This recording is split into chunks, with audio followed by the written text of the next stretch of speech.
Good morning all friends. সারাদিন কী করলাম তারই ছোট একটা মিনি ব্লগ তোমাদের সাথে শেয়ার করলাম। তো এই দুদিন ধরে সমানে সকালবেলা একটা মেঘলা ওয়েদার, ঠান্ডা যে খুব পড়ছে তা নয়, তবে মেঘলা মেঘলা কুয়াশা কুয়াশা, রোদ উঠছে না। আর এই রোদ না ওঠাটা কিন্তু খুব বিরক্তিকর। এটা কুয়াশা মেঘলা, সকাল না দুপুর কিছুই বোঝা যাচ্ছে না। যাই হোক, খাওয়া দাওয়া সেরে দুপুরে গেছিলাম একটু কৃষ্ণনগরে।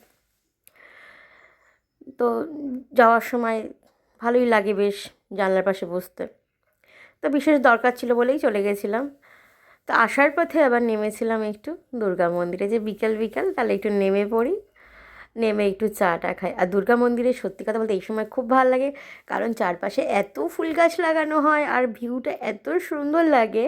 তো ওখানে চাটা খেয়ে বিকেলটা একটু সময়টা কাটিয়ে বাড়ি আসলাম। বাড়িতে এসে দেখলাম বেশ শীত বলে কথা, আর সেখানে একটু যদি পাটিসাপটা, গুড়ের পায়েস, ছানা দিয়ে নিখুঁতির পায়েস, উফ ইয়াম্মি। মানে সত্যি কথা, এই খাবারগুলো শীতেই ভালো লাগে। আর শীত মানেই তো খেতে হবে মিষ্টি, এইসব রেসিপি ছাড়া শীতটা ইনকমপ্লিট। তো তোমাদের কেমন লাগলো জানি আমার মিলি ব্লগটা। And tata, bye bye, next ভিডিওতে দেখা।